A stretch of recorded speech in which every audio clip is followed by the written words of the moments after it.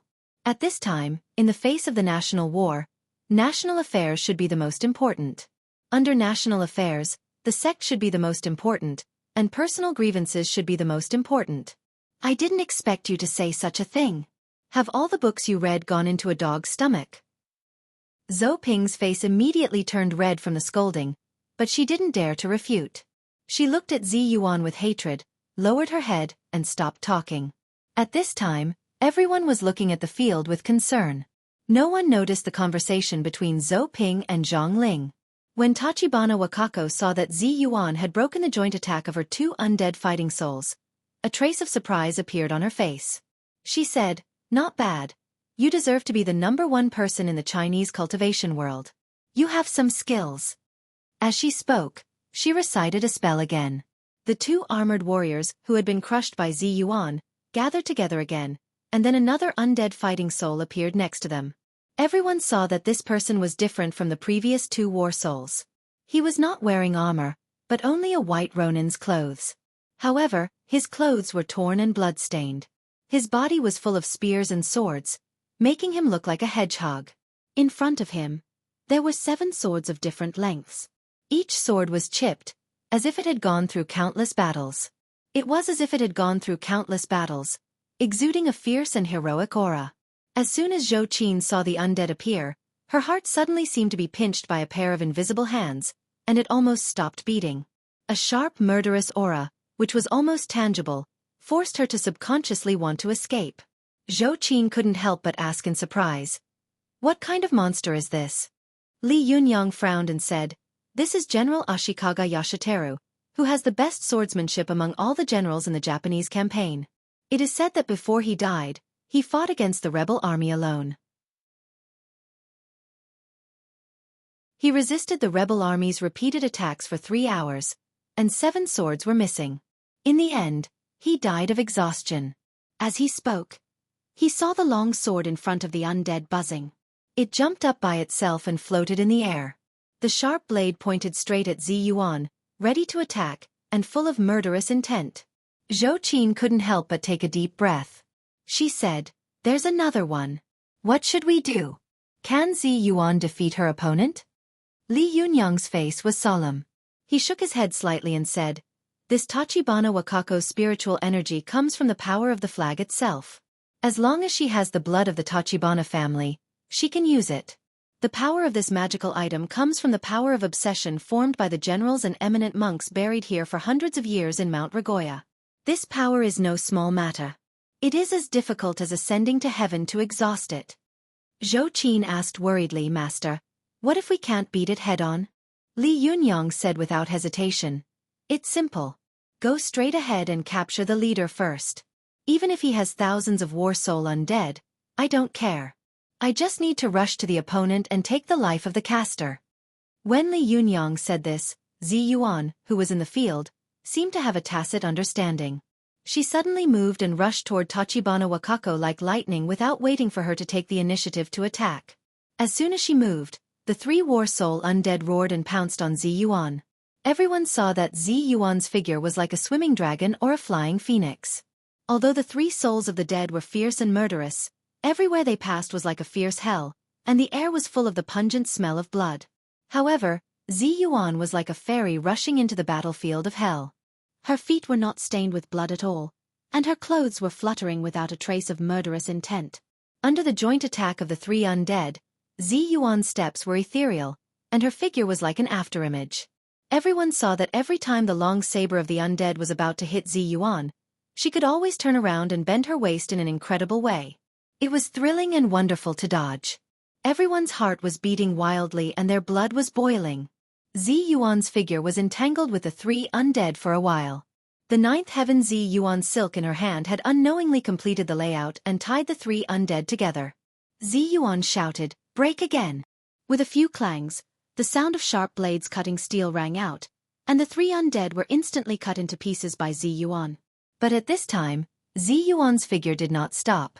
Her feet flew, and her figure was like an arrow, rushing straight toward Tachibana Wakako. She turned her hand and grabbed at Tachibana Wakako's face. When everyone saw that Zi Yuan's move was about to succeed, they couldn't help cheering excitedly. But when their voices reached their throats, they suddenly saw Zi Yuan's hand suddenly stop 2 inches in front of Tachibana Wakako. The soft black hair behind Tachibana Wakako suddenly rushed up like an upside-down waterfall.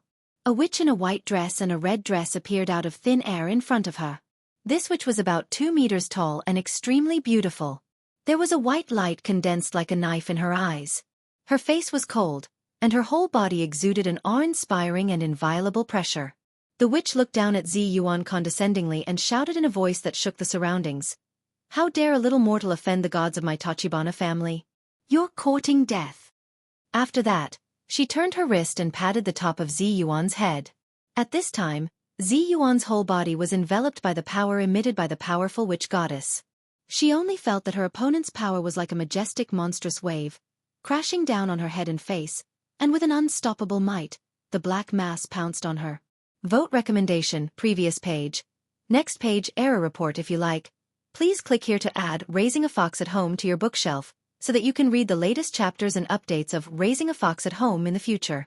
If you have any suggestions or comments on Raising a Fox at Home, please click here to express your personal views. Chapter 502. Go to Watch Net. Zi Yuan saw that this force was so strong that she could hardly move, especially behind her. The 3 War Soul Undead had sealed off all her retreat routes. Go to Watch Net. 7K.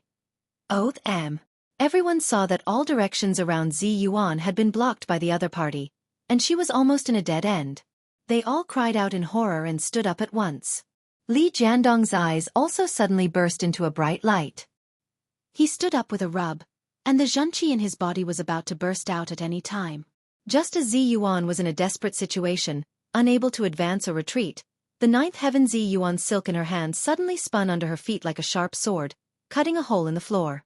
In the blink of an eye, she fell from the 2nd floor to the 1st floor, narrowly avoiding this move.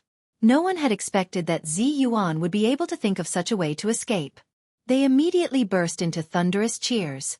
At this moment, everyone was impressed by Zi Yuan's wit and calmness. Even Xinyan nodded slightly and said to Shinsu, "Zi Yuan is a little clever." When Tachibana Wakako saw that Zi Yuan could come up with such a way to escape, she was stunned and hesitated for a moment whether she should chase after her. But at this time, she suddenly felt a sudden movement under her feet, and then there was a sound of the floor being cut. Zi Yuan's powerful magical weapon sprayed out from under Tachibana Wakako's feet like a fountain, rushing toward her like countless sharp arrows.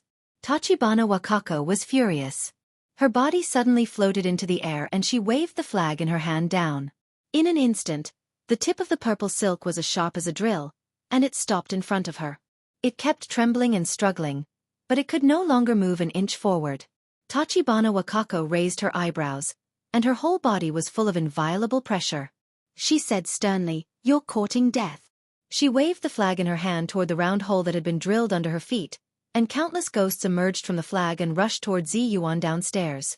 But just as Tachibana Wakako waved the flag, Zi Yuan suddenly came out of the hole where she had fallen. Her eyes widened and she shouted. The purple ribbon in her hand instantly condensed into a ball, and then quickly stretched out, as if it had turned into a sharp spear. At this time, Zi Yuan seemed to have transformed into a warrior charging on the battlefield with a sharp spear in her hand. She spun her feet and twisted her body. Holding the purple spear in both hands, she suddenly stabbed it in front of Tachibana Wakako. Everyone who saw this move could not help but slap the table and praise it. From Zi Yuan's sudden inspiration to coming back to life in an impossible and desperate situation, to pretending to attack Tachibana Wakako's feet, and then suddenly appearing in front of her, this move was really beautiful. Moreover, even if the cultivators on the scene were blind, they could still see that Tachibana Wakako was being possessed by a god at this time. Zi Yuan was fighting with a god who had descended to the world with her own cultivation power. If it had been anyone else, they would have been defeated at this time, and they would not even be able to move in front of the pressure of this god. However, not only was Zi Yuan able to overcome this kind of powerful pressure, but she was also able to fight back so calmly and wittily. Her strength was inferior to others, But on the battlefield, she was not at a disadvantage at all. What kind of outstanding talent was this in fights of magical powers? Everyone cheered loudly, and Zhang Ling's eyes lit up. She shook her head repeatedly and sighed. Wang Yuanshan has really accepted a good disciple. What a pity, what a pity. Zhou Ping knew that her master, Zhang Ling, had the heart to cherish talent. She felt it was a pity that she didn't have such a good disciple. She felt more and more upset in her heart, and when she looked at Zi Yuan, the hatred in her eyes became stronger and stronger. Xinyan also widened his eyes and looked at Zi Yuan. He couldn't help but exclaim, "What a genius attack! Wonderful! It's really wonderful! Among the Chinese cultivators I met today, Zi Yuan is the strongest. She is indeed the #1 person in the Chinese cultivation world. What a pity, what a pity!" Xinyan sighed. He was sighing that such a strong opponent was still going to be defeated in front of his eyes. This kind of sigh was full of the victor's condescending disdain and sympathy, as if Tachibana Wakako had already won the final victory. Shinsu also looked at the field in surprise. He was not surprised by Zi Yuan's performance in fighting, but by the power displayed by Tachibana Wakako. Shinsu whispered in surprise, "Master Xinyan, when did Tachibana Wakako summon the goddess to possess her?" Xinyan smiled proudly. Among the witches of the Tachibana family, Tachibana Wakako is the most talented. I have always been optimistic about her inheriting the position of the goddess in the future. She has always had this potential, but she is very playful and unwilling to work hard. She doesn't have this awareness. But this time she wanted to come to the Taoist assembly, and I felt that it was a very good opportunity, so I brought her here. Especially when she was about to go on stage just now, I thought that maybe I could force out her potential and let the true god appear. Now it seems that my decision was right. Haha, Shinsu, it's all thanks to your injury that Tachibana Wakako's potential can be forced out. Shinsu looked at Xinyan with admiration. He bowed and said, "Master Xinyan is indeed the most resourceful monk in Regoino. It's my honor to be able to contribute a little to Miss Tachibana Wakako." At this time, the people outside the field were talking. On the field, Zi Yuan was launching a fierce attack on Tachibana Wakako like a tide. Everyone saw Zi Yuan stand up and stab with the purple spear in her hand, but the flag in Tachibana Wakako's hand blocked in front of her. It was as if an invisible wall had appeared in front of her. The long spear fiercely stabbed into the wall, and suddenly a wave of visible ripples spread in all directions. Zi Yuan's determined move failed, and the 3 undead behind her also rushed over like maggots attached to bones. Zi Yuan was not discouraged. The powerful magical weapon in her hand instantly moved with her mind, and in the blink of an eye, it turned into a shield, blocking the attacks of the undead from 3 directions.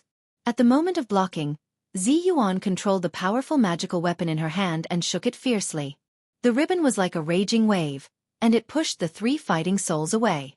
As soon as Zi Yuan forced the 3 undead away, Tachibana Wakako slapped her palm toward Zi Yuan. Her momentum was aggressive, and the pressure was difficult to resist. The powerful magical weapon in Zi Yuan's hand turned into a purple sword in the blink of an eye, stabbing toward Tachibana Wakako's palm.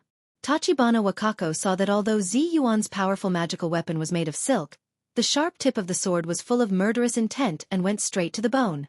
Although she was possessed by a god, she did not dare to resist with her physical body. Tachibana Wakako had no choice but to withdraw her palm and wave the flag in her hand to block. As soon as she retreated, Zi Yuan immediately won some space for herself. She instantly turned into a flying dragon and attacked Tachibana Wakako from all directions. The powerful magical weapon in her hand was constantly changing. Everyone saw that the weapons in Zi Yuan's hands were constantly changing, from knives, spears, swords, halberds to axes, knives and forks. Their eyes were dazzled. For a moment, the cultivators in the field cheered and applauded like thunder. Su Chan's eyes widened and she said in astonishment, "Sister Zi Yuan is so powerful. Is she so strong?" Zhou Qin was also so shocked that she couldn't speak. Ever since she had reached the Zhuji phase, she had developed an extremely conceited emotion. She firmly believed that she would definitely surpass Zi Yuan and become the #1 female cultivator in the world.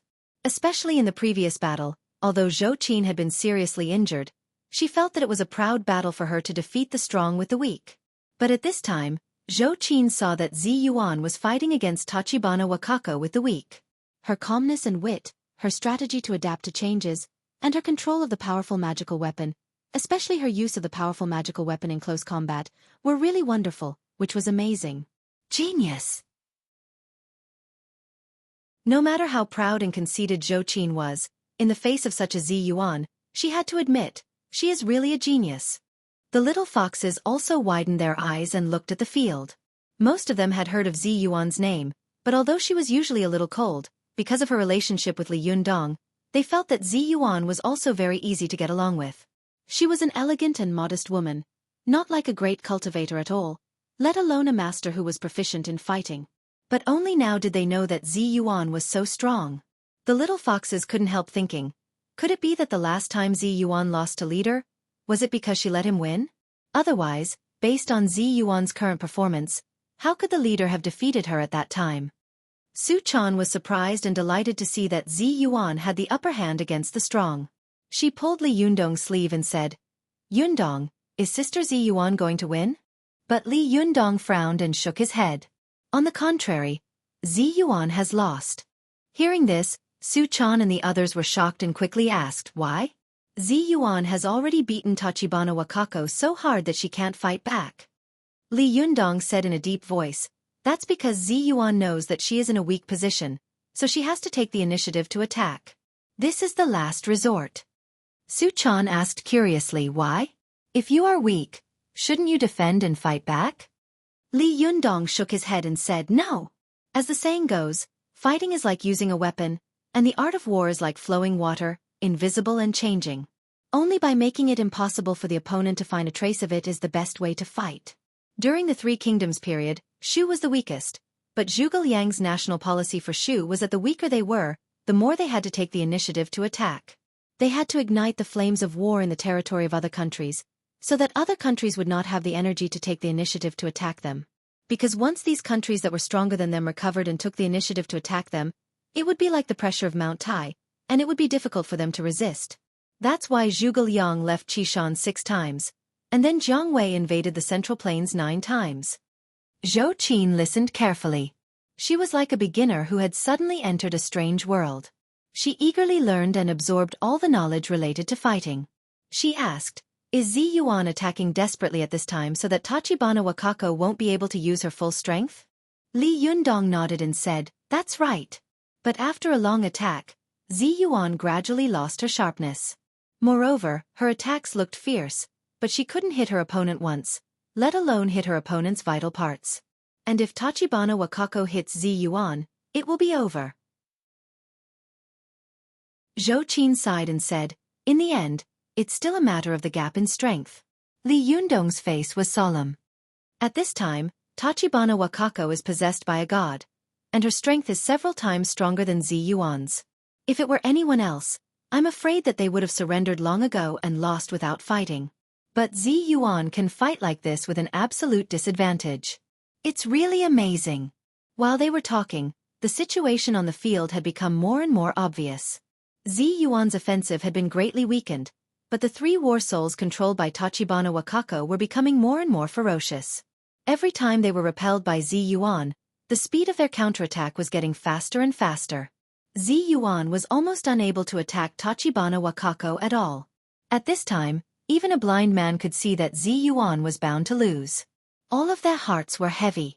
They looked at each other and thought to themselves, how can this Tachibana Wakako be so strong? Even someone as powerful as Zi Yuan is no match for her. Who here can defeat her? Is our Chinese cultivation world going to be humiliated like this? Tachibana Wakako, who had been suppressed by Zi Yuan before, saw that Zi Yuan's crazy attack had basically stopped.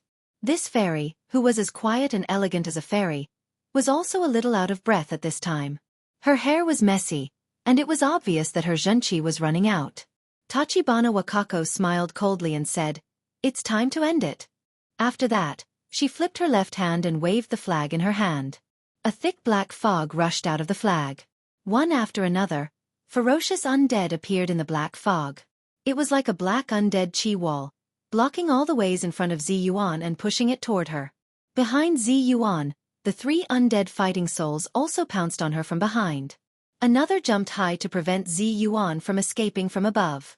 The other one was short and waved a long saber at Zi Yuan's legs to prevent her from escaping from the ground again. This time, Zi Yuan was really blocked from all directions. She couldn't call for help from the heavens, and neither could she call for help from the earth. Everyone exclaimed. Zhou Qin, Su Chan, and Wan Hongling also stood up abruptly and shouted, "Oh no!" There was also a trace of despair in Zi Yuan's eyes. She couldn't help thinking to herself, "Am I going to die in the hands of this Japanese?" Zi Yuan gritted her teeth and was about to fight to the death, but suddenly, she saw a figure suddenly appear in front of her. The man held the Akalanatha Mudra with both hands and shouted a mantra, bang! With a push of his palm, his hands were like a shining golden Buddha wall, pushing toward the black undead wall. When the two walls collided, there was a loud bang. The black chi fled in all directions, leaving only the shining golden Buddha wall still standing. Before Zi Yuan could react, she heard everyone shouting, "Be careful!" The man turned around, put his arm around her waist, and pulled her behind him. At this time, Zi Yuan turned around. Only then did she find that the long sabers in the hands of the three undead controlled by Tachibana Wakako had already reached the man's face, only an inch away from the tip of his nose. Zi Yuan was shocked. Just as she was about to help, she saw the man suddenly shout. This loud shout was like the roar of Vajra or the roar of Arhat. It shook the air as if it was about to shatter into countless pieces and fall to the ground. In an instant, the armor of the three undead was shattered by this loud shout. The black chi wailed and fled in all directions. Hearing this loud roar, everyone subconsciously covered their ears. When the undead fled in all directions, they came to their senses. They all stared blankly at the scene, secretly horrified. The three undead that Zi Yuan couldn't do anything to before were shattered by this person's roar. What kind of terrifying cultivation was this? At this time, Zi Yuan also stared blankly at the young man in front of her, who was gently holding her waist. She saw that the man was smiling at her slightly, and his eyebrows were full of concern. Who else could it be but Li Yundong? 8-2.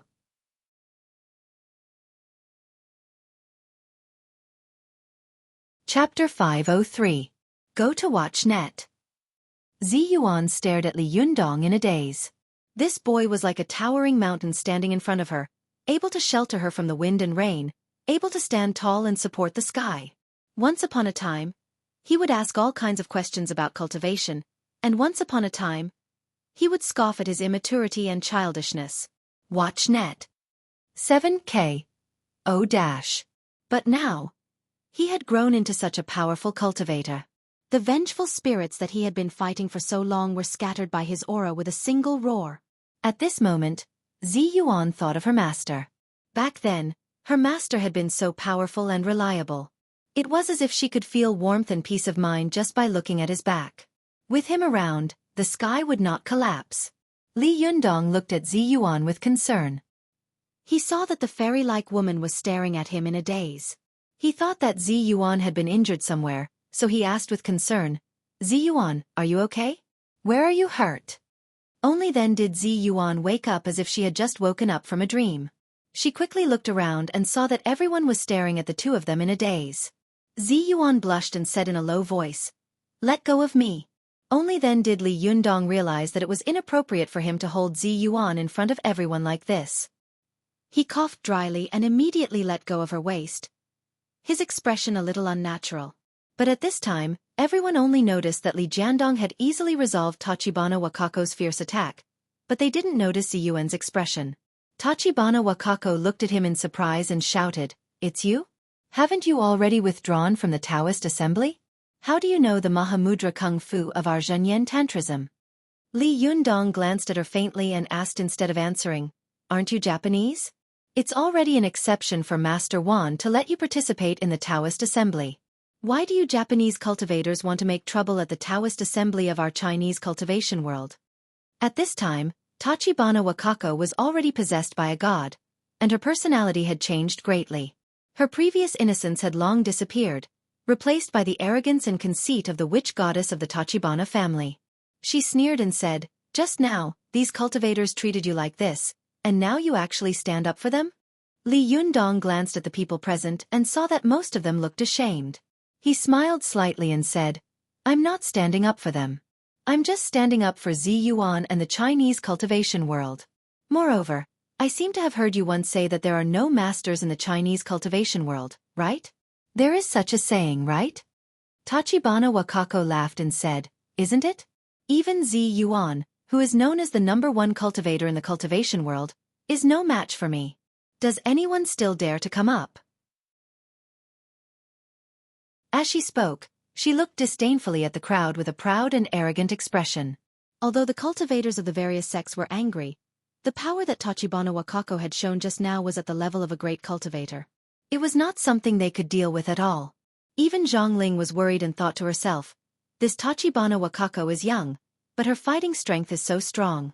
If they really fight, it's hard to say who will win, and this place will definitely be razed to the ground. And if I lose, then the Zhengyi school will be utterly humiliated this time. Li Yundong seems to want to stand up, so let him do it. If he wins, he can show the power of the Chinese cultivation world. If he loses, it has nothing to do with our Zhengyi school. The cultivators of each sect had their own thoughts. Especially after Zhang Xueqi, Zhang Tianhe, and the others had suffered a crushing defeat, no one accepted the challenge. Seeing this, Li Yundong raised his eyebrows and said, if no one wants to fight, then I'll do it. I want to show you whether there are any masters in our Chinese cultivation world. Tachibana Wakako sneered and said, do you have the right to participate? Haven't you been deprived of your qualification? Humph, you Chinese people only know how to fight among yourselves. Li Yundong snorted and didn't answer. He turned his head and nodded to Zi Yuan, indicating that he was going to go on stage and let Zi Yuan go down. Zi Yuan looked at Li Yundong with a complicated look in her eyes. She also knew that this was not the time to be sentimental.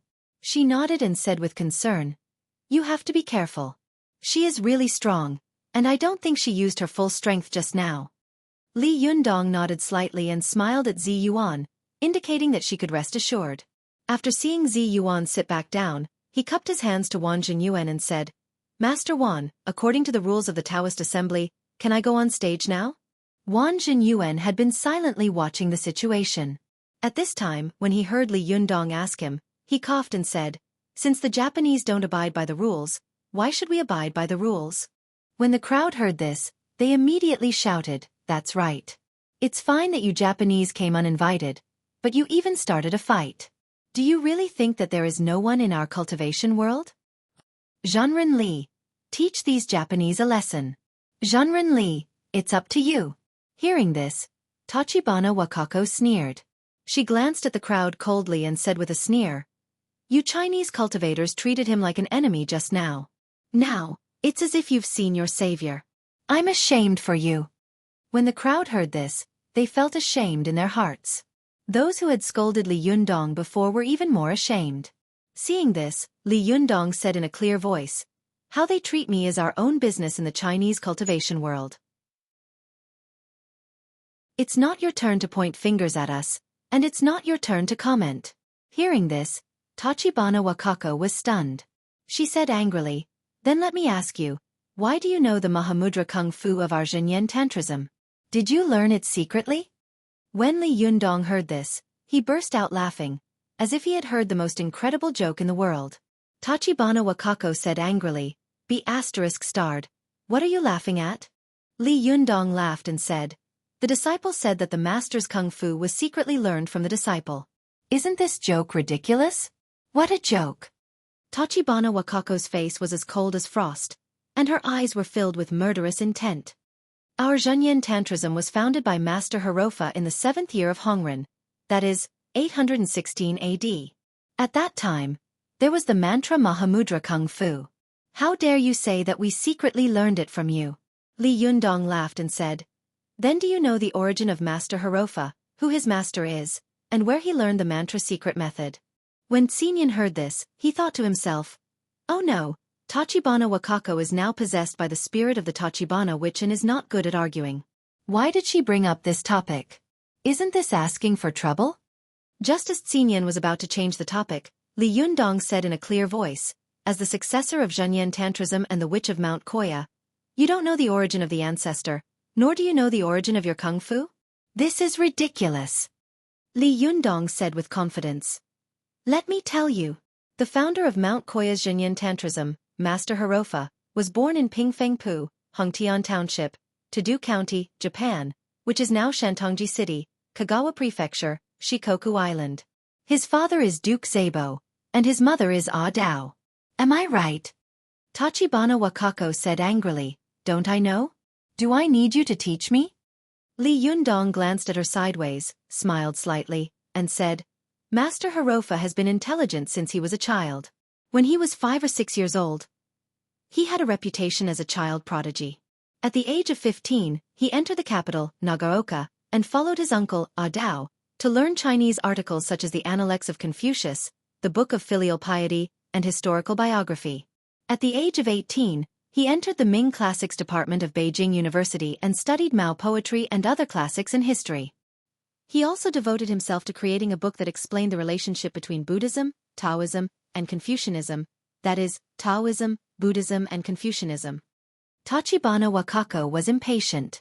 She shouted, You're so long-winded. What do you want to say? Li Yundong chuckled and said, Don't worry, I haven't gotten to the point yet. When Master Hirofa was 20 years old, he shaved his head and became a monk at Mount Weishan Temple in Wakazumi. At that time, his Dharma name was Teaching. 2 years later, he changed his Dharma name to Kong Hai. At the age of 30, Master Hirofa found the Mahavairokkana Sutra under the East Tower of Kumi Temple in Nara. He studied it hard, but he couldn't understand it. So he decided to go to the Tang dynasty to learn the true method. So, Master Hirofa came to China in the 23rd year of the Japanese calendar. In the first year of Yongzheng of the Tang dynasty, he became the disciple of Huigua Ali, the 7th patriarch of Tangmi at that time. In early June of that year, Master Hirofa was born in the Great Mandala of the Tibetan realm and received the enlightenment of the 5 tribes. In early July, Master Hirofa was born in the Great Mandala of the Vajra realm and received the enlightenment of the 5 tribes. In early August, he received the enlightenment of Dharma Ali. In the 3rd month of the 2nd year, Huigua Dashi imparted the 2 secret manuals and the altar instrument seal to Hongfa Dashi, and then he imparted to Hongfa Dashi the 10 drawings of the womb realm, the Vajra realm and the other Great Mandala, the Diamond Crown Scripture and the other secret scriptures, and 15 newly created props to Hongfa Dashi. At this time, Master Hirofa had already received the true teachings of our Chinese Buddhism Tangmi, so he was also called the 8th generation patriarch of our Chinese Tangmi. Li Yunyang spoke with confidence and composure in the field, clearly describing the life of Master Hirofa. Although many cultivators of the Taoist sects were familiar with the history of the cultivation world, most of them were Taoists, especially the history of the cultivation world in Japan. Some of them didn't know much about it. At this time they suddenly understood. Oh, it turns out that the ancestor of this group of Japanese was our primary school student.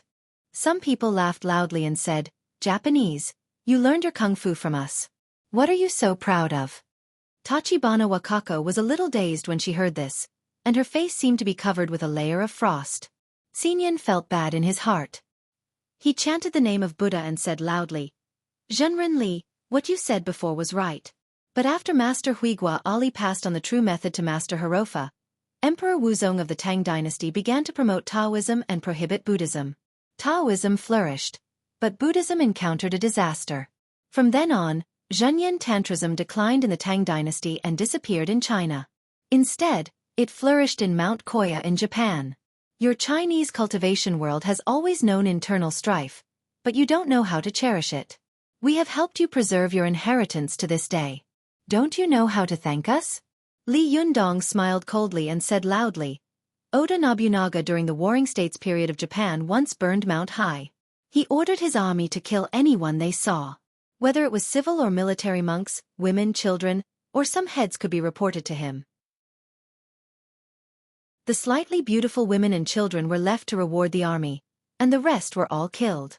As many as 4,000 to 5,000 people died in this disaster, and the corpses were scattered all over the mountain. Oda Nobunaga also set fire to the Central Hall and the 21 societies of the Mountain King in Yanli Temple. The Buddha statues and scriptures that had been collected for more than 100 years were completely burned. Mount High, the holy land of Japanese Buddhism, was burned to ruins. Such a great disaster is unheard of in our Chinese cultivation world. Do you have the nerve to blame us? Xinyan was furious, but he knew that Li Yundong's words were exactly the same. He wanted to refute, but he couldn't. He could only say, the Buddhist incantation of 9 words is the original magic of our Zhenyan Tantrism. Zhenren Li. How do you explain it? Li Yundong laughed and said, Are you really sure that the Buddhist incantation of 9 words was created by you? He turned around and said loudly to everyone present, I believe that everyone knows that Tangmi is not the only one who has the mantra Mahamudra. Songmi also has it. The Japanese Zhenyan Tantrism, that is, Dongmi, also has it. The mantra Mahamudra is divided into the 6-word mantra and the 9-word mantra. The 6-word mantra is Da, Ma, Ni, Padmi, which is mostly used by Zhenyan Tantrism and Tangmi. The 9-word mantra is Lin Bing, Do Zhe Zhenyan formation, which is mainly used by Dongmi. The 6-word mantra originated from the Bodhisattva mantra, so it is also known as the 6-word Great Bright Mantra. Do you know where the 9-word mantra originated from? Everyone saw that Li Yundong was quoting scriptures on the field. He was eloquent and eloquent. He was really in high spirits and full of energy. Although they had a lot of dirty things with Li Yundong before, at this time, in front of the enemy, everyone had a common enemy. They all responded, Zhenren Li, tell us quickly. Don't keep us guessing. Li Yundong smiled slightly and said loudly to Xinyan, the 9-word mantra that your Zhenyan Tantrism is most proud of originated from our Taoist school. This sentence caused an uproar among many cultivators. Some cultivators were stunned and said, No way, the 9-word mantra of Zhenyan Tantrism originated from our Taoist school? Why didn't I know? This is funny. My son beat me. That's not the funniest thing. The funniest thing is that I was beaten by my son, but I didn't know that the kung fu that my son beat me was learned from me. Alas, I'm wronged. I'm really wronged. This beating is too unjust. Damn it, these little Japanese are really a group of sons of bitches. They even beat me. For a moment, everyone was talking about it and laughing. When Tachibana Wakako, Shinshu, and Xinyan heard Li Yundong's words, they were all furious. Li Yundong said that the trump card created by Master Hongfa of Zhenyan Tantrism originated from their Taoist school. 8 degree.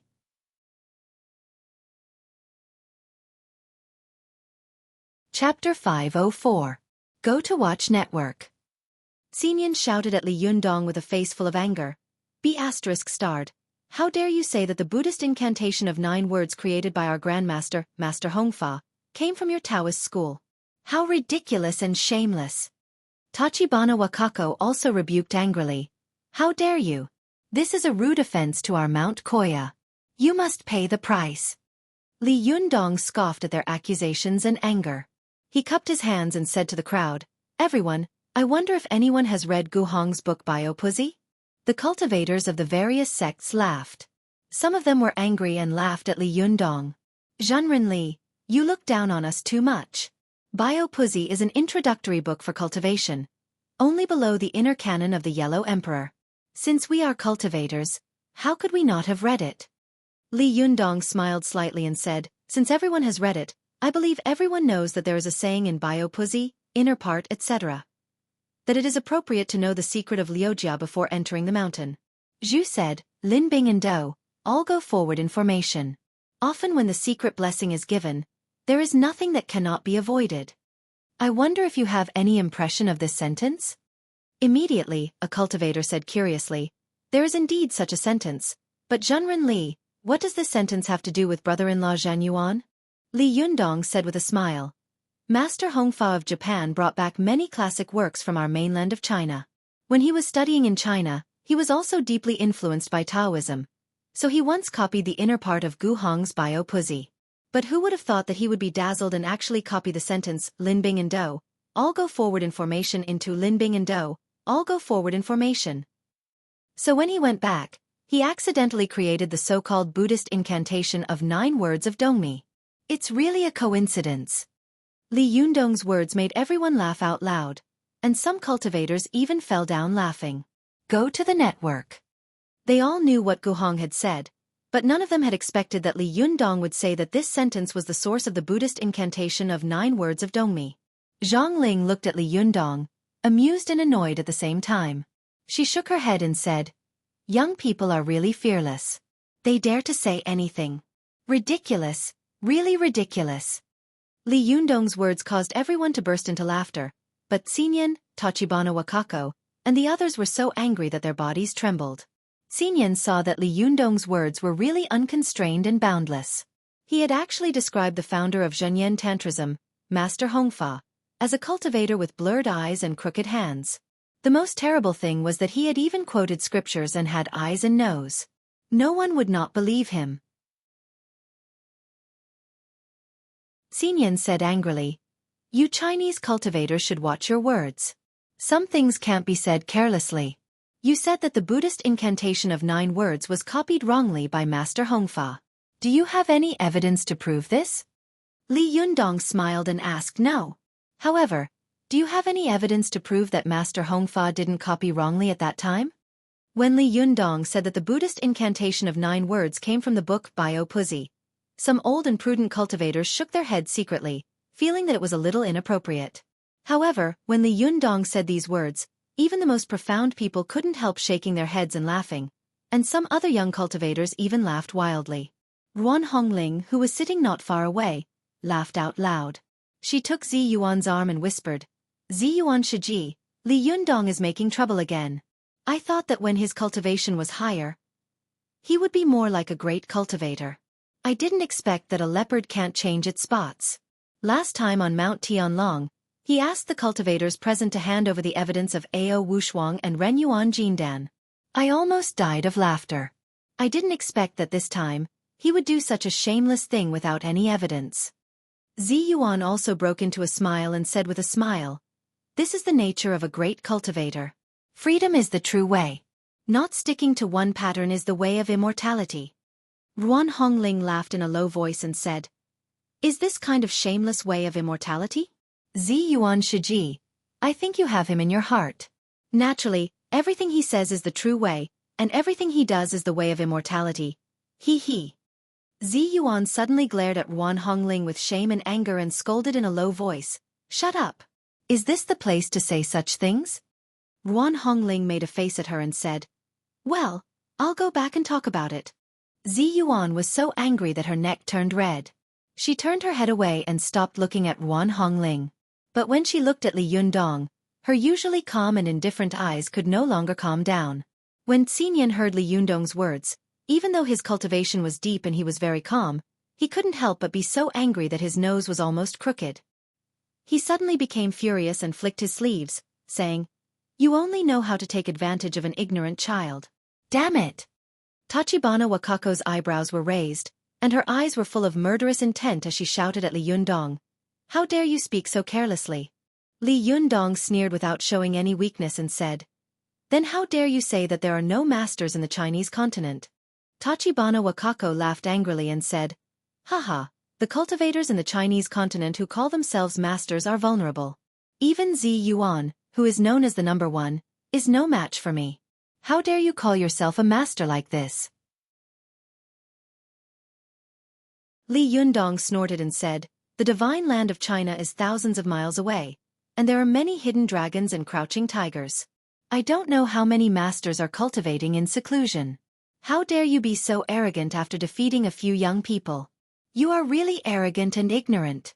If our Chinese cultivation sects really send out masters, they can crush you with one finger." When the cultivators of the various sects saw that Li Yundong did not care about the past and helped them to smooth things over, they were both impressed and grateful. They couldn't help but cheer loudly. "Zhenren Li well said." Tachibana Wakako sneered and said, "Does defeating you prove that there are no masters in the Chinese continent?" Li Yundong sneered and said, "Even if you defeat me, it doesn't prove anything. Because there are so many talents and heroes in the Chinese continent. I believe that there must be many hidden masters who are much stronger than me. How can I dare to claim to be the best? Besides, with your kung fu, you can't defeat me, let alone those great cultivators who stand aloof from the world." Tachibana Wakako was furious. She snorted and said angrily, "Well, I want to see how you are better than me." After that, she opened the gold and silver fan in her hand and threw it in front of her. The countless ghosts drawn on the fan began to move along with the black mist flowing on the fan, as if the fan was a gate leading to the underworld, and the black mist seemed to be guiding these demons and ghosts. These demons and ghosts followed the black mist and walked down the fan one by one. For a time, Hundreds of ghosts surged out, and the downstairs was full of gloomy qi. The roars of ghosts and the wails of ghosts were everywhere, which made people's hair stand on end. When the cultivators saw that Li Yundong had the upper hand in the argument, on the one hand, they felt extremely relieved, but on the other hand, they were a little worried. Li Yundong's fighting strength was indeed strong, but Tachibana Wakako had the power of a god. No matter how powerful Li Yundong was, how could he be an enemy of a god?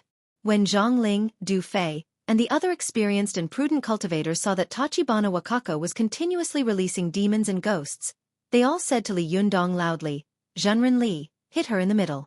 Don't let her release all these ghosts." Zi Yuan couldn't help shouting, "Li Yundong, don't be careless."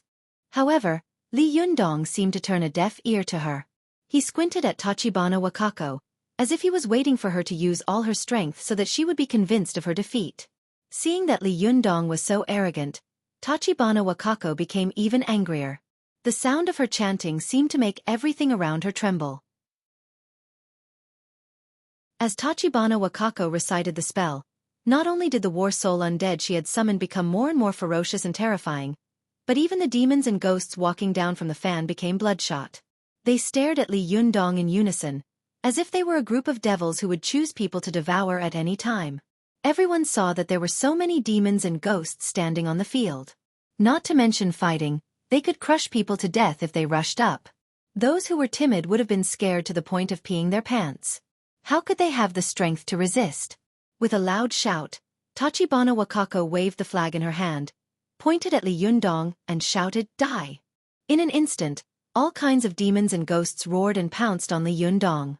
Although the people on the sidelines knew that these ghosts were not pouncing on them, they still couldn't help but turn blue with fear and take a few steps back.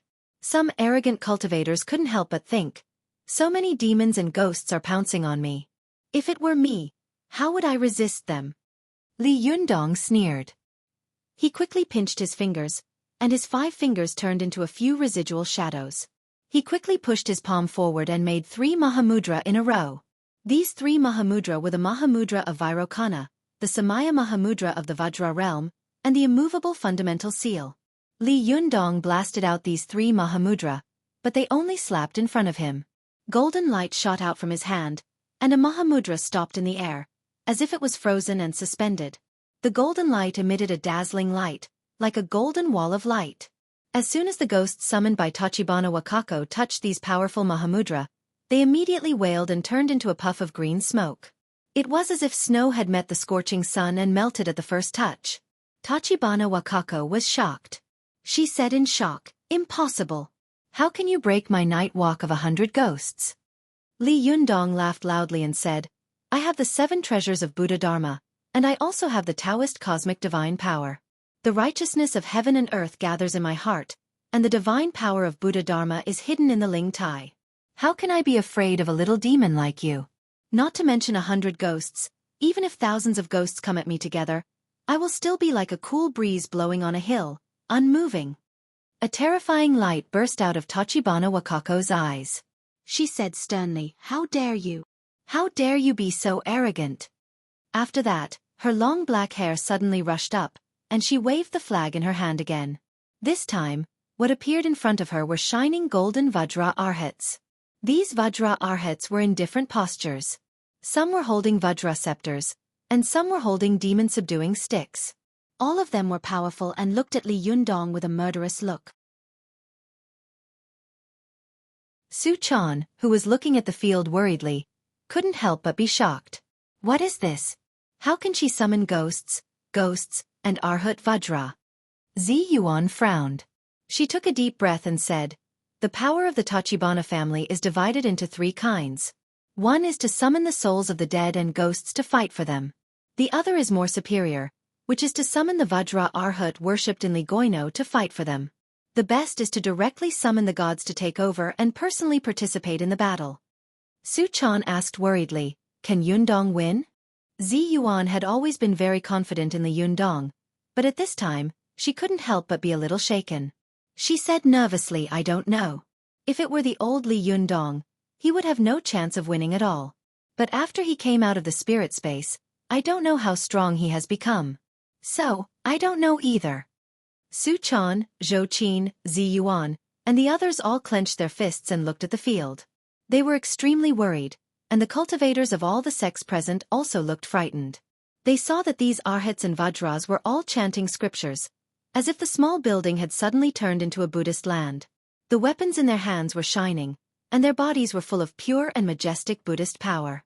This was the power formed by the powerful spiritual power of the eminent monks of all generations who had been worshipped in Ligoino for 1,200 years. Wei Qing of the Chuanjian dragon sect looked at the field with her eyes wide open. She said, "It's already very exaggerated that Li Yundong can resist 100 ghosts. But there are so many Vajra arhats in front of him. How can he resist them?" Yu Sheng also took a deep breath and said, "As long as he is righteous and has a strong will, it's understandable that he won't be harmed by the Yin Qi with a mouthful of primordial Qi in his mouth. But this is the Vajra of Buddhism, the Shintong Arhat. How can he fight against such pure Buddhist power?" Du Fei looked at the field in shock and murmured, "This seems to be the Vajra exorcism formation of Buddhism. How could this Japanese use such a powerful magic?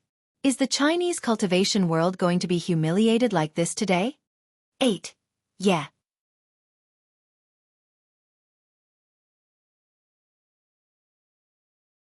Chapter 505. Go to Watch Network. Li Yunyang saw the majesty of the Vajra demon subduing formation and the bursts of golden light, but his expression did not change. He smiled slightly, put his palms together, and then flipped his fingers like a blooming lotus. A small vermilion ball of light was rolling in his palm, rolling between his palms. Go to Kanban. 7K. Oath M. Li Yundong didn't seem to feel the astonishing pressure of the opponent's Vajra demon subduing formation. He smiled and said, "Give up. Your demon subduing formation can subdue others, but it can't subdue me." Tachibana Wakako smiled coldly. How could she believe it? With a wave of the flag in her hand, a Vajra immediately pounced on Li Yundong aggressively. This Vajra was covered in golden armor and held 2 Vajra pestles in his hands. He was about 2 meters tall. As soon as he moved, he was like a jade pillar that could push a golden mountain, rumbling and pressing down. The Vajra glared angrily, and his face was fierce. He waved the Vajra pestle in his hand and smashed it toward Li Yundong.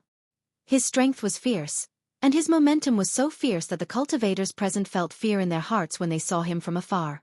They didn't dare to fight with him. However, Li Yundong didn't dodge. He formed a palm with one hand and pushed it forward, as if he wanted to resist the attack of the Vajra pestle with his bare hands. When the cultivators present saw this, they were all shocked. They shouted, "Zhenren Li, be careful." When Xinyan and Xinxiu saw this, they were both overjoyed. Tachibana Wakako even laughed out loud. The Vajra pestle of the Treasure Division is invincible. It specializes in breaking all the defenses in the world. Are you courting death? But as soon as she finished speaking, she saw that the Vajra pestle in the Vajra's hand was less than an inch away from Li Yundong's palm, and then it stopped abruptly. Everyone saw that no matter how much the Vajra roared, the Vajra pestle seemed to have encountered an invisible wall and could not break through. Xinyan and Xinxiu were shocked at the same time. Xinxiu exclaimed, "That's impossible. What kind of cultivation method is this person using? How could it possibly block the Vajra pestle of the Wisdom Vajra?" Xinyan was also shocked. "No way. Who is he? How could it possibly withstand the powerful attack of our Mount Guardian deity?" When Tachibana Wakako saw that Li Yundong had blocked the blow so easily, she was stunned, but soon became angry out of shame. She directed the surrounding Vajra arhats to pounce on Li Yundong like a tide. Everyone saw that some of these Vajras were slashing fiercely with sabers, some were smashing wildly with Vajra wheels, some were slapping toward Li Yundong one after another, and some were chanting incantations, releasing spells of the 5 elements one after another toward Li Yundong. This storm-like attack almost engulfed Li Yundong's figure. It was as if a terrifying tsunami had appeared out of thin air upstairs, wave after wave, as if it would never stop until the enemy was destroyed. Li Yundong was in the middle of the stormy waves. His expression did not change, and there was a faint smile on the corner of his mouth. He always had one hand in front of him, the palm facing up, dragging the rolling red bead in his palm. The other hand was standing like a palm, constantly moving like a wall to block the attacks from all directions. Everyone saw that Li Yundong's movements were extremely fast. He kept blocking with one hand, but he was able to block the attacks from all directions, as if he had countless arms all over his body. Wherever Li Yundong's vertical palm moved, the fierce Vajra Arhats could not attack. It was as if his palm was a natural chasm that they could not cross.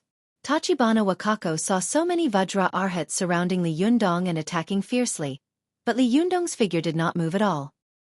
He stood as steady as a mountain, as if he had not used his full strength at all. Tachibana Wakako was shocked and angry. She shouted and slammed the flag in her hand on the floor. In an instant, all the talisman flags on the flag stood up. The surrounding Vajra Arhats twisted their bodies in an instant, turning from big to small, turning into small balls of light one after another, quickly flying toward Tachibana Wakako. Very quickly, these balls of light gathered together and suddenly turned into a giant Buddha that was about 2.5 meters tall. The crowd saw that the great Buddha was wearing a white kasaya and a golden crown. He had 1 head and 4 arms, and he was riding a golden peacock. Behind him was the peacock's tail, which was colorful like a magnificent pagoda. Those who knew him cried out in horror, "This is Mahamayuri." Zi Yuan also widened her eyes and said in shock, "This is Mahamayuri worshipped by the Kongabuji temple of Mount Koya. Oh my god, this Tachibana Wakako can summon such a powerful god. This is too exaggerated, isn't it?" Everyone saw that Mahamayuri had a benevolent and peaceful face. His hands were in the emblematic gesture of Baisa Jayaguru Tathagata. He looked solemn, and there was not a trace of evil aura all over his body. At first glance, people felt a sense of worship. How could they dare to have any hostility? At this time, all the cultivators present thought with great fear, "Is it really the end of our Chinese cultivation world? This little Japanese girl can summon Mahamayuri. She was just a little witch, but what about the goddesses above her? What can she summon?" At this time, Shinsu, who was on the sidelines, had already knelt down with a thud. His face was full of excitement, and his eyes were fanatical as he worshipped Mahamayuri. Xinyan, who was beside him, was also trembling with excitement. He put his palms together and chanted the name of Buddha in a low voice.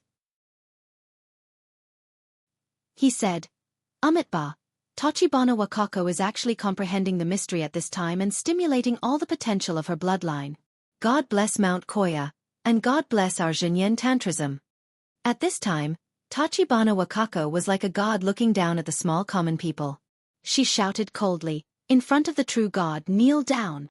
Tachibana Wakako's voice was buzzing, as if countless eminent monks were chanting Buddhist scriptures at the same time, shaking the surrounding air and making visible ripples. Li Yundong remained motionless. He smiled slightly and said, "What is a true god? What is a false god?" Tachibana Wakako was furious. She sneered and said, "You won't repent." She pointed her finger, and Mahamayuri suddenly appeared in front of Li Yundong. With a flip of his palms, he slapped down on the top of Li Yundong's head. Everyone saw that as soon as Mahamayuri's palm turned over, it was as if Buddha had turned over his palm. The sky seemed to be about to collapse. Some people even subconsciously shrank their necks, for fear that the palm would hit their heads. Li Yundong watched helplessly as the sky-flipping palm came toward his head. He still didn't dodge. He smiled slightly and raised his palm. Boom! Everyone felt that the sky and earth were shaking. The palm of Mahamayuri stopped an inch in front of Li Yundong's palm again, as if it had been blocked by the invisible chi wall in front of Li Yundong, unable to move forward at all. Li Yundong smiled and looked at Mahamayuri, who had amazing Buddhist power and was tall and mighty. He smiled lightly, as if what he had blocked was not a terrible god in the world, but a child playing around. At this time, everyone suddenly widened their eyes and looked at Li Yundong in disbelief. They could understand that Li Yundong had used his powerful Zhenqi to protect the spiritual platform and prevent the Yin Qi of 100 ghosts from approaching him. They could also understand that Li Yundong had used his amazing fighting strength to block the fierce attack of the Vajra Arhat. However, they couldn't understand why Li Yundong could block such an amazing Mahamayuri so easily. Mahamayuri was one of the famous wisdom kings. He represented the power of Buddha. How could Li Yundong be able to block it?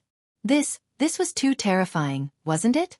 Tachibana Wakako was also shocked by Li Yundong's ghost-like performance. She said in horror, "This is impossible. Who the hell are you?" Li Yundong smiled slightly and said, "I'm Li Yundong, just a nobody in the Chinese cultivation world. Tachibana Wakako said angrily, "Be asterisk starred." She gritted her teeth and let out a sharp roar. The Mahamayuri in front of Li Yundong instantly turned into a colorful stream of light and poured into her body. In an instant, Tachibana Wakako's figure suddenly floated up.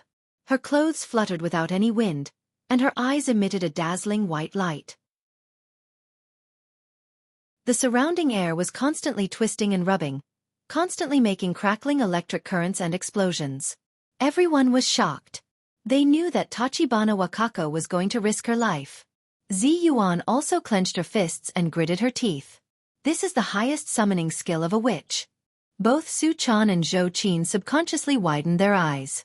They clenched their fists so hard that their fingernails dug deep into their flesh, but they couldn't feel any pain. At first, when Xinyan and Shinsu saw that Li Yundong had blocked Mahamayuri's earth-shattering blow, they immediately shouted in horror, "Impossible, this is absolutely impossible." But soon, they saw that Tachibana Wakako had actually invited the power of Mahamayuri to herself, realizing the highest realm of a witch summoning a god. They were all ecstatic and laughed out loud. Xinyan laughed wildly and said, "It's God's will, it's really God's will." At this time, Tachibana Wakako was possessed by Mahamayuri. As soon as she opened her mouth, her voice was a mixture of male and female voices, as if the voice of Buddha was coming from the distant horizon. In front of the true God, why don't you kneel down? After that, she moved and waved her hands.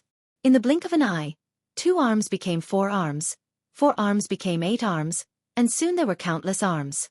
In her hands, she was holding a long sword, a treasure wheel, a vajra, a steel whip, a trident, and other weapons. She rushed toward Li Yundong aggressively.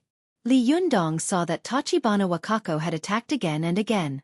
He had shown mercy, but not only did she not know how to retreat, but she even became more aggressive and attacked again and again. He suddenly became furious and shouted, "You don't know what's good for you." The zhenqi in Li Yundong's whole body suddenly burst out. A crack instantly appeared on his forehead, and a golden vertical pupil appeared. His yang spirit instantly came out of the vertical pupil and turned into the immovable Wisdom King with 3 heads and 6 arms, glaring angrily at him. The immovable Wisdom King sat on the lotus throne, which was burning with blazing flames. His whole body was wrapped in a ball of blue flames, making him look angry, ferocious, and terrifying. When Tachibana Wakako suddenly saw the immovable Wisdom King, she was so shocked that she stopped moving. She looked at the immovable Wisdom King in front of her, who was the leader of all Wisdom Kings and the king of all Wisdom Kings. She suddenly opened her mouth wide and couldn't say a word. Li Yundong was angry that Tachibana Wakako didn't know what was good for her. He turned his hand and slapped her on the forehead. Although Mahamayuri was also a great supreme Wisdom King, the immovable Wisdom King was the incarnation of Buddha Tathagata, the Wisdom King who commanded all the Wisdom Kings in the world. He suddenly collided with the immovable Wisdom King, as if he had seen his natural enemy. In the blink of an eye, his divine power dissipated and turned into countless colorful streams of light that gushed out of Tachibana Wakako's body and returned to the flag standing on the ground. Even Mahamayuri had to retreat, let alone the witch spirit in Tachibana Wakako's body. The ancestral witch spirit of Tachibana Wakako fled into the depths of Tachibana Wakako's divine sense in an instant and didn't dare to come out again. Tachibana Wakako also turned back into an innocent little girl. She looked at the angry immovable Wisdom King with frightened eyes and slapped her with his palm. She suddenly lost all her resistance and consciousness. Subconsciously, she curled her lips and cried out in fear.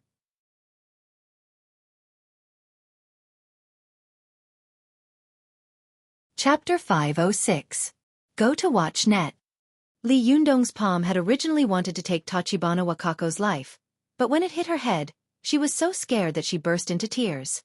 The anger in Li Yundong's heart suddenly dissipated a lot. His palm stopped in front of Tachibana Wakako's forehead. His face was as cold as water, and he looked at her sternly. "Are you convinced?" Tachibana Wakako's face was full of horror, and tears fell down her face.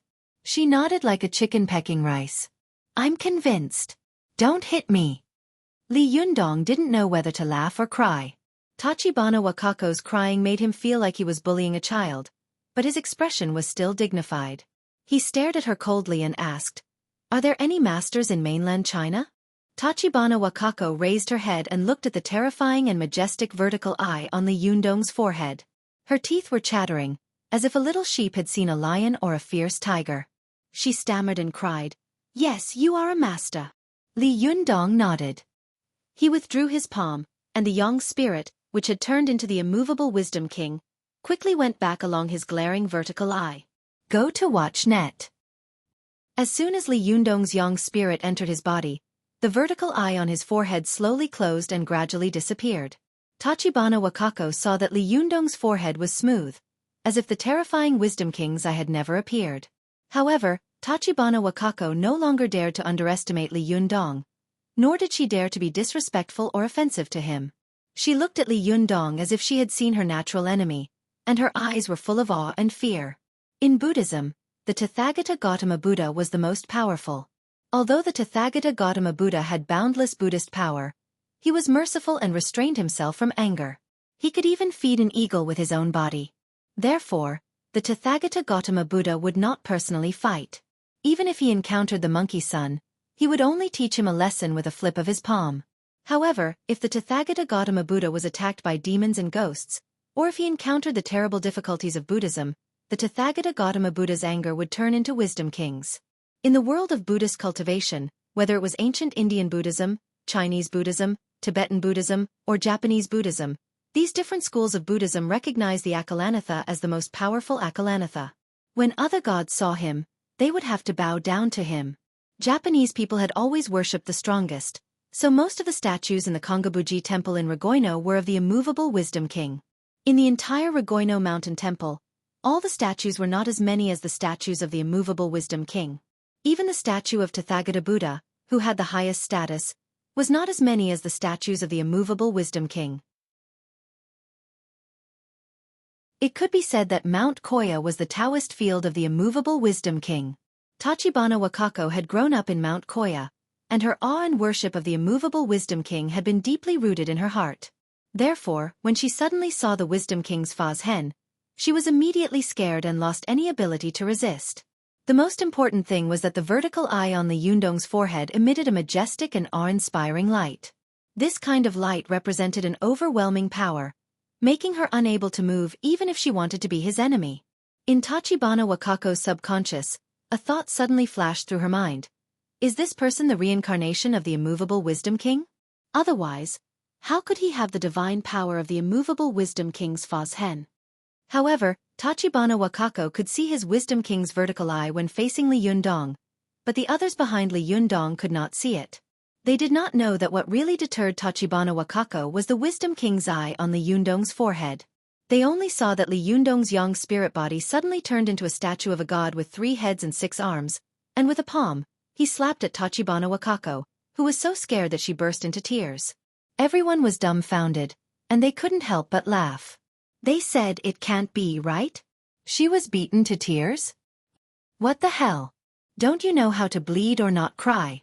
What kind of cultivator is she? But she's just a little girl. Bah, what little girl? Have you ever seen a little girl be so powerful before? Could it be that this Tachibana Wakako is strong in appearance but weak in reality? Otherwise, how could Junrenli be scared to tears before he even hit her? Bullshit. If you have the ability, go up and try it yourself. Tisk, do you think I don't want to? Isn't Junrenli ahead of me? Damn it, you only know how to talk after the fact. If you have the ability, go and challenge Junrenli now. You, what are you talking about? Don't you know that we shouldn't attack our own people? Bah, who shouted at Junrenli just now? For a moment, everyone was talking at once. Su Chan, Ziyuan, Zhou Qin, and the others, who had been watching the scene nervously, saw that Li Yundong had subdued the extremely powerful witch, Tachibana Wakako, with one palm. They immediately shouted excitedly, and the little foxes were even more excited, as if their leader was in the limelight on the field, which was even more satisfying and happy than if they were in the limelight themselves. One of the little foxes shouted, "Long live the sect leader! Long live the sect leader for 10,000 autumns and 10,000 years! Unify the Jianghu!" The little foxes were used to laughing. Although they had been scolded by Li Yundong before, at this moment, they suddenly won a great victory. For a moment, they were so proud that they even shouted in unison, "Long live the leader!"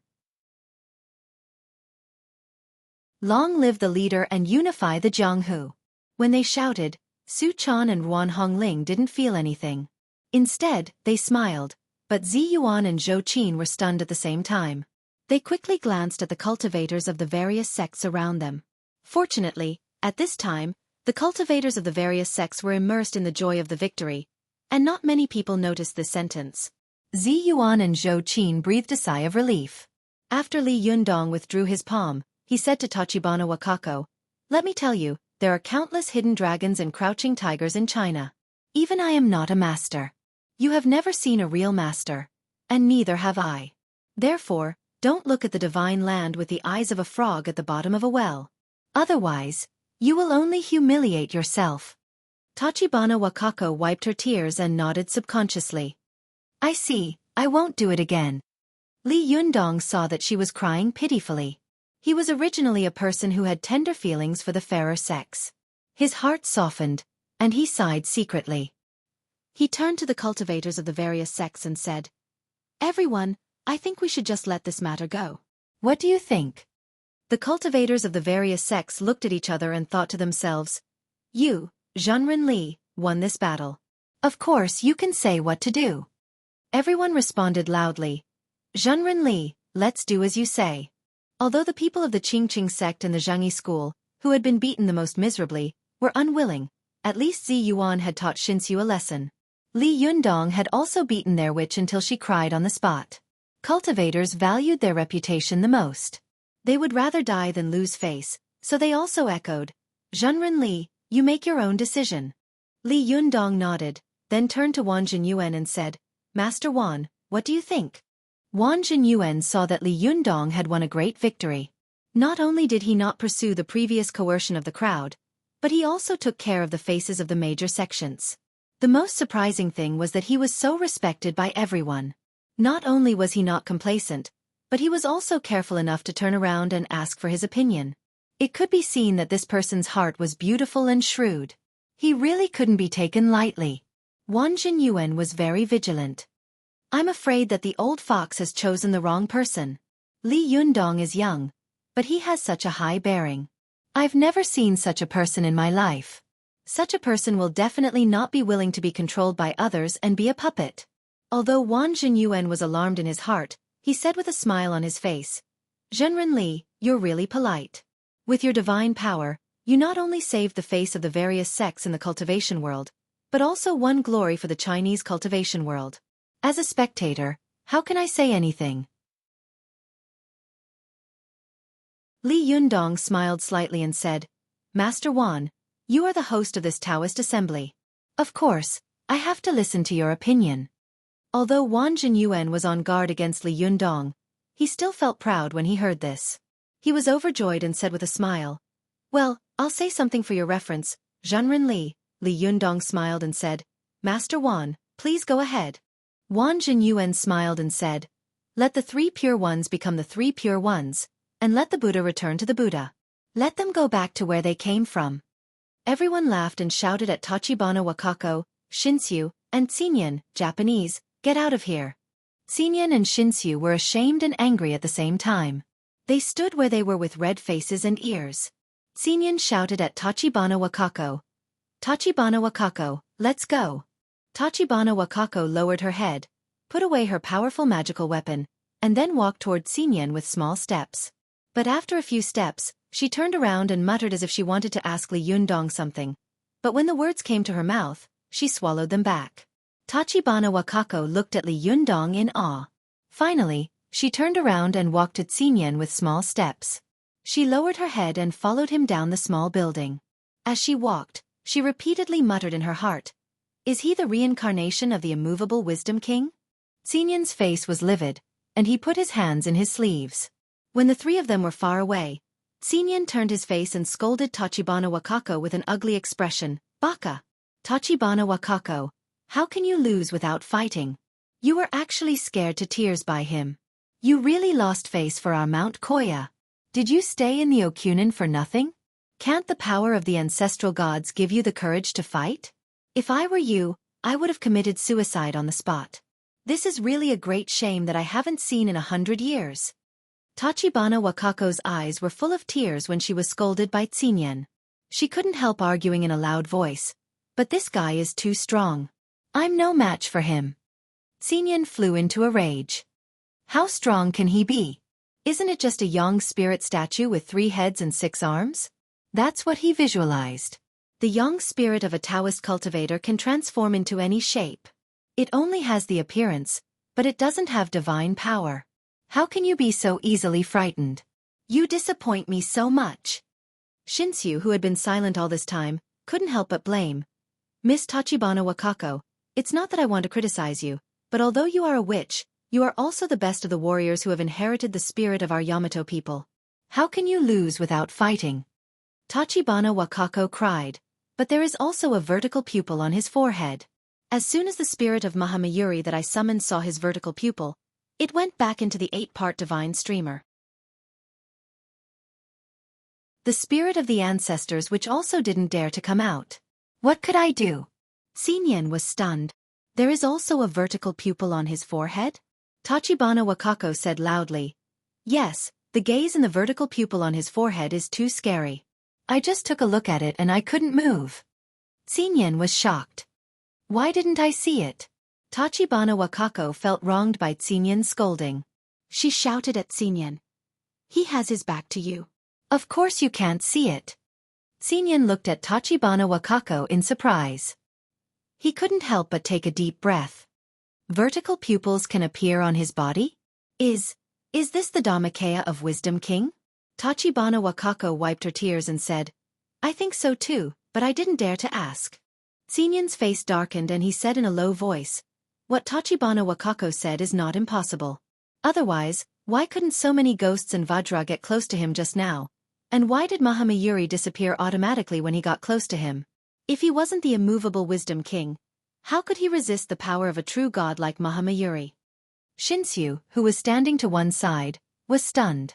When he thought that he had wanted to challenge the Dharmakaya of Wisdom King before, he couldn't help but shudder. He stammered, is this man named Li Yundong really the reincarnation of the immovable Wisdom King? How did the immovable Wisdom King worshipped by our Zhenyan Tantrism reincarnate into the Chinese cultivation world? Could it be that he wants to destroy our Rigoino? Xinyan's face was very ugly. He advised, Shinsu, don't think too much. Even if there are masters in China, there is no need to worry, because no matter how powerful Li Yundong is, there will be someone to help us deal with him. Chinese people like internal strife, which is a deep-rooted habit and national character.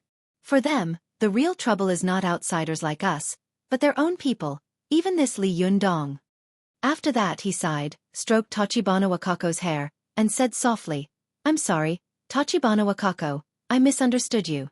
Since this Li Yundong is the reincarnation of the immovable Wisdom King, it's useless no matter how powerful you are. Let's go back first. When we go back, tell Zongbanshin the news of the reincarnation of the immovable Wisdom King, and then we'll think of a way. Just as Xinyan, Tachibana Wakako, and Shinsu were discussing countermeasures, the cultivators, who had lost the threat of foreign aggression, suddenly found themselves in a dilemma. Previously, they had forced Li Yundong to withdraw from the Taoist assembly, but at this time, 3 Japanese had appeared and defeated them. If Li Yundong hadn't turned the tide in the end, they would have lost all face in this Taoist assembly. But what if Li Yundong threatened them to participate in the Taoist assembly again with the grace of a great victory? This guy's fighting methods were already so terrifying, and he had such a powerful magical weapon. From now on, who in the world could be his opponent? Li Yundong was already so powerful at such a young age. What would happen if he cultivated for a few more years? Could it be that it was really as those fox spirits had said, unify Zhonghu for thousands of years? The joy of the cultivators of all sects gradually faded, and everyone fell into deep thought and struggle. You're tuning in to the Xueqi's Martial Arts Saga YouTube channel. Don't forget to subscribe and join us on this journey to catch the most captivating stories.